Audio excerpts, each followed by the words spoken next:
Hi, I'm Charlotte Kennelly, Director of the Morrill Memorial Library here in Norwood.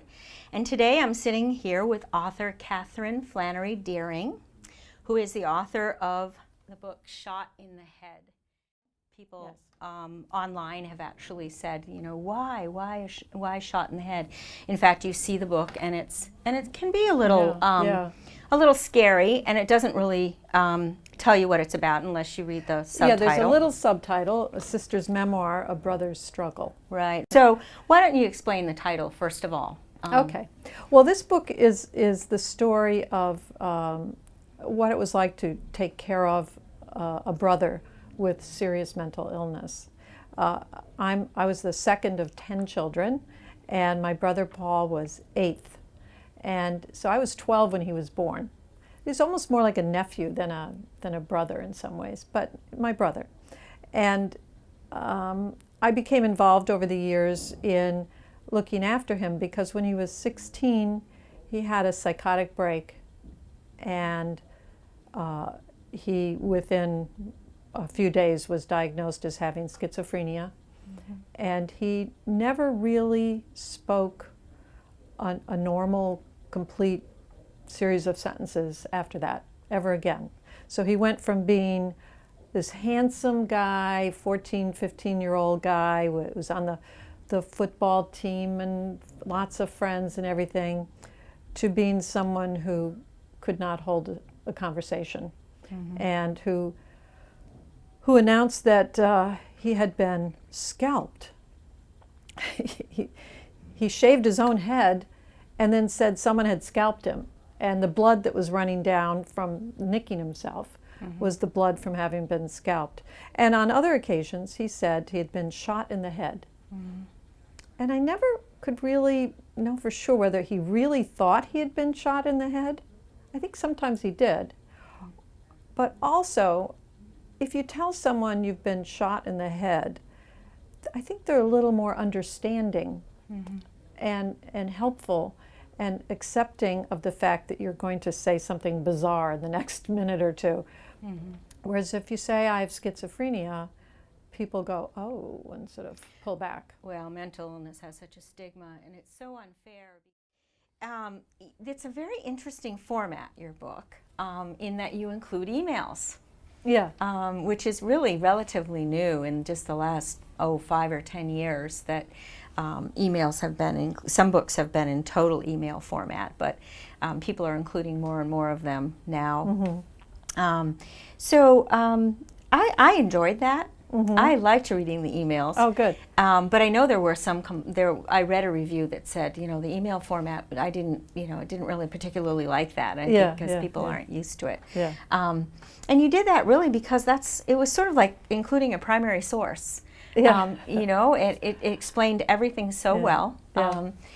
Even to the point of your distribution list, seeing all of your, all of the sisters and all of the brothers-in-law and the nieces and nephews, and then you also have illustrations, images, pictures throughout of your family at the different times, which is interesting because there were almost two families. You called them they were the big kids and the little kids. Yeah, the younger 5. Right, and the older 5.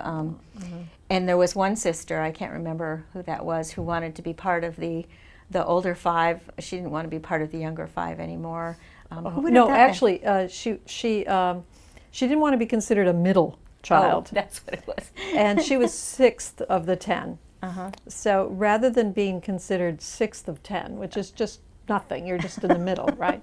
She said she was the oldest of the little kids. Oh, is that what it was? Okay. Yeah, and that was my sister Charlotte. So, okay. And your name is Charlotte. Yeah, so yeah. The emails are funny. When I first started working on this book, I had been working on a different book.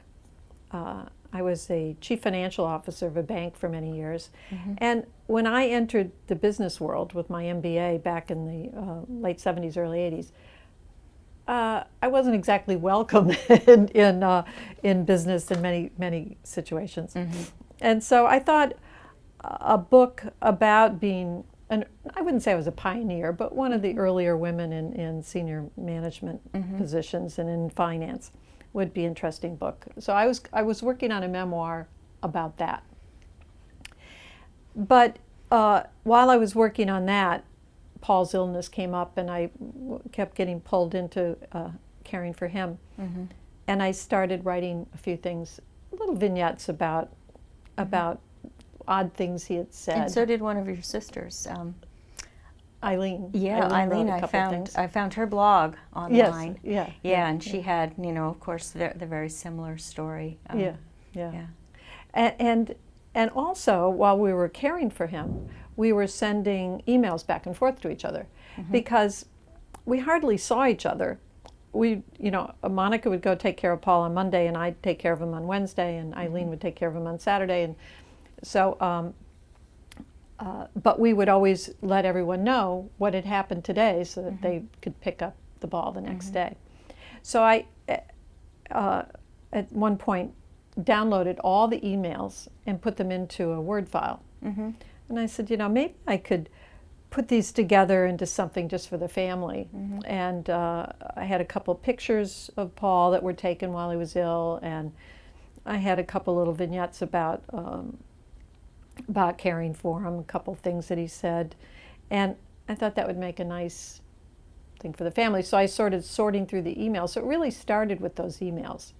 Okay, and that's interesting. And I said, well, these emails don't really stand on their own. I was thinking of epistolary novels, like, what was the one we used to read back in high school, Daddy Longlegs, or one of those where the whole book is just letters. And I said, I don't want to do that. I'll include them along with some of these pictures, and then gradually it turned into a book. I said, you know what, I think this will make a real book, not was just it a family thing. cathartic for you? Did you find a lot of... yeah, maybe it was. Yeah, to write the stories. It was good and bad. It was good to get it all put together. It's amazing how much you forget. Sometimes I'll read something in there and I forget even writing it, much less actually doing it. So it was good to write it down, but it's also a little bit painful to keep talking about it. We have 2 copies of your book in the library. We have actually a regular nonfiction, it's shelved with nonfiction, then we also have a copy that's called a speed read. You can take it out for 2 weeks and read it quickly if the other copy is not around. It's what our browsing collection is, so that you can walk in and hopefully find it there. I'm urging everybody to read this. I think it's a great book. I actually read it on my Kindle because I didn't want to wait for the library's copy, and I wanted the library's copy to get on the shelf.